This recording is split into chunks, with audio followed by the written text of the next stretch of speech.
In the Americas, protest through song reaches back at least hundreds of years. Recent protests during the U.S. national anthem demonstrate the enduring power of musical dissent. Throughout history, movements for social change have rallied around powerful songs.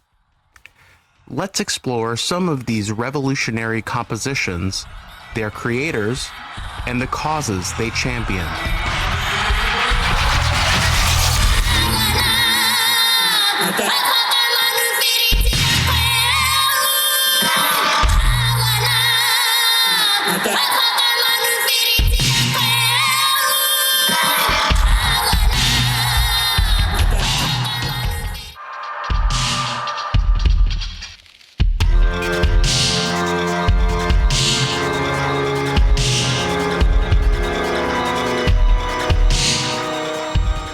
Pre-Civil War America, while many religious leaders defended slavery, a group of radical abolitionists used Christian teachings to oppose the South's peculiar institution.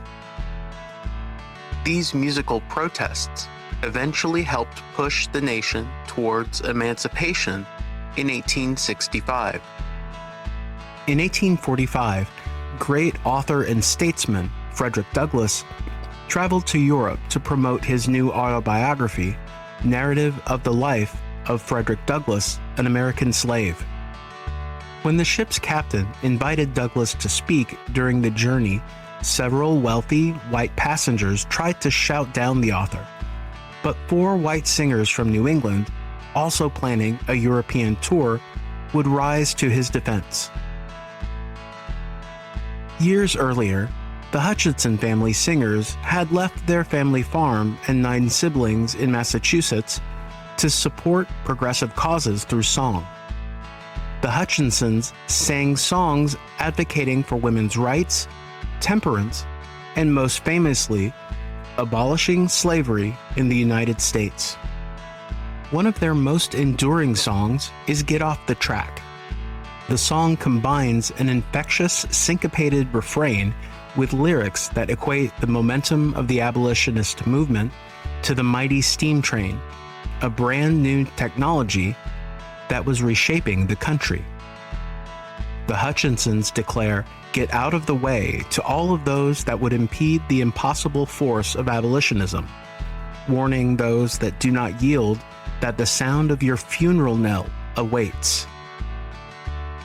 Remember, the majority of Americans saw abolitionism as radical and unrealistic, and activists like the Hutchinson family faced strong opposition. Even in the supposedly tolerant northern states, most citizens opposed the human rights of those who were enslaved. This conflict comes into focus when considering the 1862 performance for Union soldiers at the Fairfax Courthouse in Virginia. Ironically, these men, who were fighting for freedom for those enslaved in the South, loudly objected to the Hutchinsons' performance of anti-slavery lyrics in the song "We Wait Beneath the Furnace Blast." I'm a fan. Another abolitionist took a more radical approach to ending slavery, and his actions would inspire an enduring anthem. John Brown rejected the passive resistance of his contemporary abolitionists, insisting that only armed conflict would secure freedom for enslaved Americans. From 1856 to 1859, Brown led a series of violent attacks on pro-slavery targets, culminating in his ambitious attempt to incite a large-scale slave revolt by raiding the U.S. Armory at Harper's Ferry.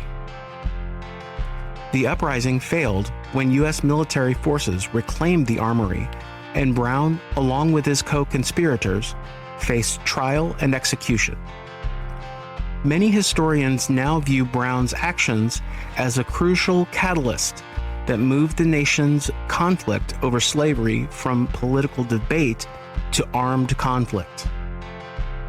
It was on one of the Civil War's battlefields that Union soldiers would create the song honoring this abolitionist martyr's sacrifice.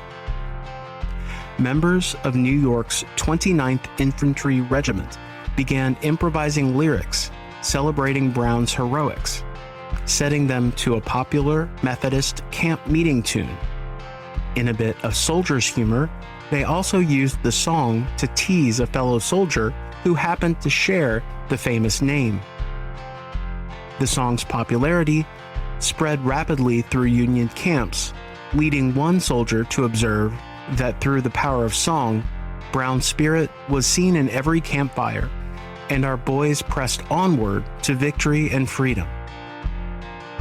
The legacy of John Brown's body extends well beyond the Civil War. The song has resurged at various moments in American history, perhaps most notably during the Civil Rights Movement of the 1960s, when it was popularized by folk singer Pete Seeger and the great Paul Robeson, connecting two eras of struggle for racial justice in America.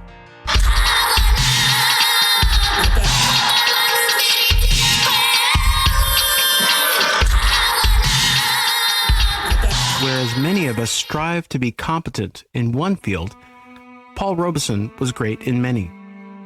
Robeson distinguished himself as both an operatic vocalist and celebrated actor, but his achievements extended far beyond the performing arts. As Rutgers University's first African-American student, he earned academic honors and won multiple awards for oratory before graduating in 1919. While attending Columbia Law School, Robeson simultaneously participated in theatrical productions during the Harlem Renaissance. Upon completing his law degree, he briefly joined the newly formed National Football League, playing 2 seasons with the Milwaukee Badgers before returning to his theatrical career. Robeson's most influential role came in 1928's Showboat, first staged in London and later adapted for film.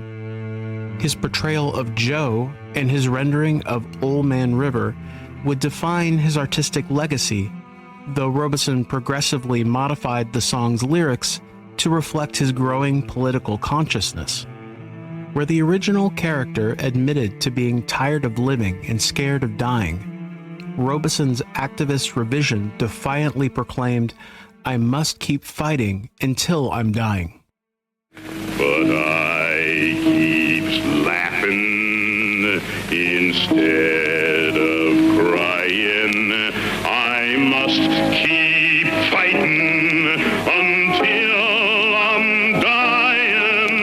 And old man River, he'll just keep rolling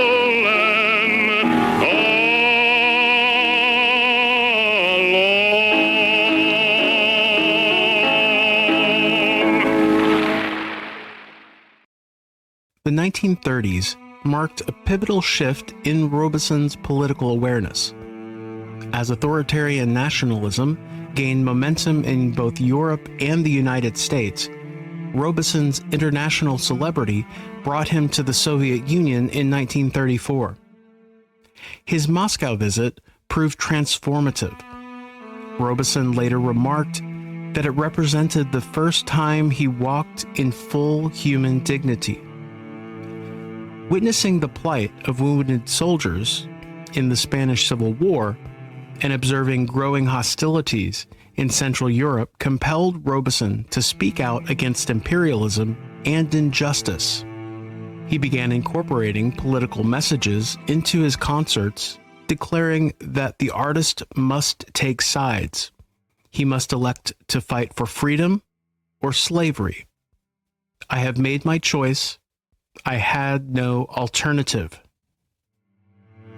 By 1940, Robeson had achieved unprecedented success, with one publication naming him America's foremost entertainer. His appearances in British films particularly endeared him to working-class audiences in the United Kingdom. However, his opposition to racism and fascism drew the attention of the FBI, which identified him as a subversive communist, a designation that foreshadowed the impending Red Scare.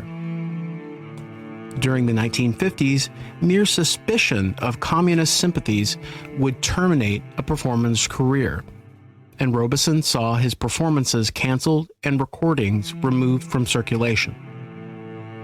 Robeson's defiant testimony before the House Un-American Activities Committee, where he refused to submit to the committee's interrogation, effectively sealed his exile from American cultural life.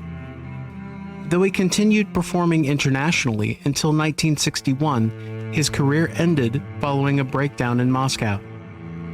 While this collapse may have resulted from untreated mental illness or accumulated stress, Robeson's family maintains credible suspicions about CIA involvement, particularly given later revelations about the agency's COINTELPRO operations targeting civil rights activists. Before diving into our last selection, let's explore some of the other landmark protest songs that shaped American history. Originally meant to mock American colonists, Yankee Doodle became an anthem of defiance. After the Battle of Bunker Hill in 1775, American soldiers played the reverse card, singing the tune ironically to their British opponents, transforming an insult into a badge of honor. In Mexico, artists united against Franco's fascist regime in Spain. Composer Silvestre Revueltas joined fellow artists in La Liga, the League of Revolutionary Writers and Artists, creating anti-Franco works and even traveling to Spain in the 1930s to support the resistance. American composer Conlon Nancarrow followed suit, joining the Lincoln Brigade. Frustrated by the ubiquitous and breathlessly patriotic God Bless America playing on every American radio set in 1938, Guthrie crafted a different kind of patriotic song. During his cross-country travels, he composed This Land Is Your Land, celebrating not just the nation's beauty, but its people's right to share in its bounty. I'm a fan. After seeing this photograph of a 1930 lynching in Indiana, Jewish composer Abel Meerschaert created Strange Fruit. Billie Holiday's haunting rendition transformed this graphic depiction of racial violence into a powerful civil rights anthem that would resurface in the 1960s and still resonates today. On September 15, 1963, members of the Ku Klux Klan in Birmingham, Alabama, detonated a bomb in the 16th Street Baptist Church, killing 4 children and wounding several others. Nina Simone roared back with an ironically bouncy show tune, Mississippi Goddamn. The song criticized several Southern politicians by name and was eventually banned in the South. John Coltrane's quartet responded with the meditative Alabama, taking inspiration for its melody from the speeches of Martin Luther King Jr.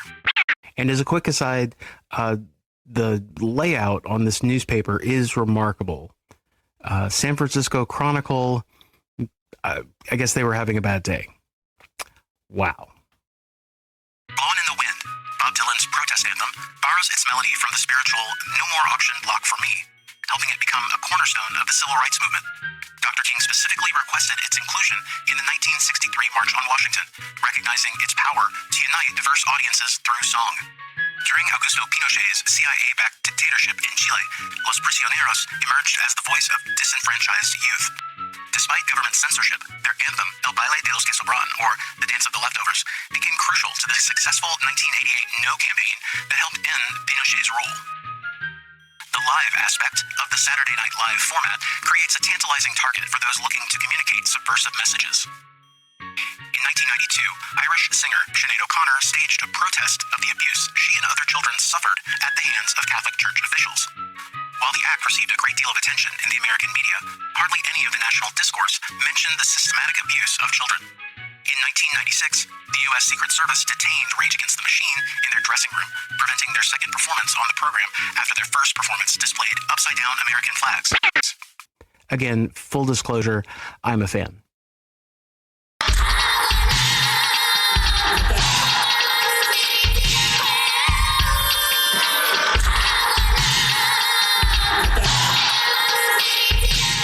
In the 1960s, the United Farm Workers, or UFW, emerged as a powerful voice for agricultural laborers' rights in Southern California. Under the leadership of Cesar Chavez and Dolores Huerta, Mexican-American and Filipino-American workers organized to protest against inhumane working conditions. When farm owners responded with violence, the UFW launched an effective boycott targeting the region's grape growers. Music played a central role in building solidarity within the movement. The UFW songbook expanded organically through regular gatherings, with De Colores emerging as a particularly significant anthem. As one UFW member later recalled, "Every meeting ended with us joining hands and singing De Colores, which enhanced a sense of community, of being connected in a struggle for justice." We continued to sing it for decades following those early meetings, during union events and other gatherings, often as a closing. The rooster, the hen, the chicks that sing, the great loves of many colors. These images brought such joy, such pleasure, and lastly, for those who sang it, such hope.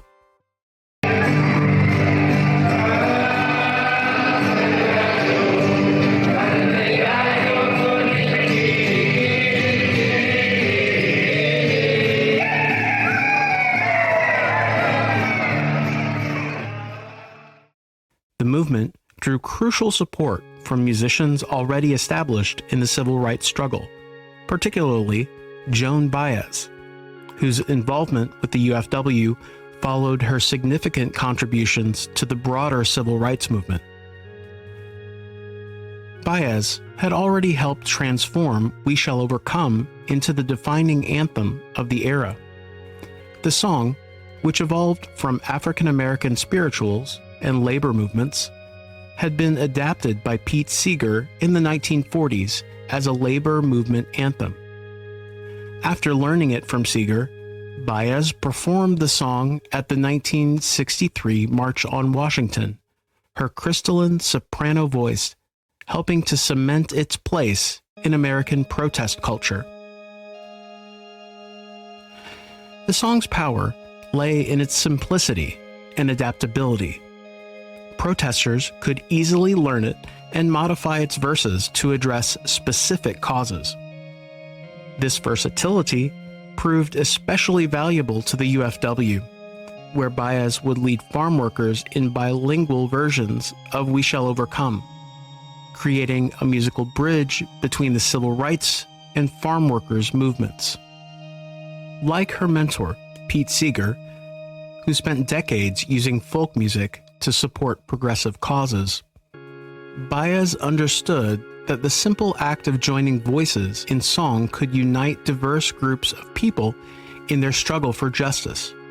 Along with other artists like Taj Mahal, she participated in rallies, benefit concerts, and memorial services for activists killed during protests.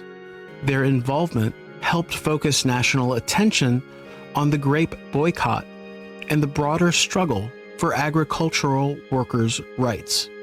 These sustained efforts ultimately compelled farm owners to negotiate with the UFW, resulting in significant improvements in wages and working conditions. We've now explored the transformative role of song in American protests. From colonial subversion to modern civil rights rallies, we connected songs like Yankee Doodle, John Brown's Body, and We Shall Overcome with key moments of resistance against injustice, highlighting voices such as Joan Baez and Paul Robeson along movements like the abolitionists and farm workers' struggles. We see how music has been a vital instrument for uniting communities and fueling social change.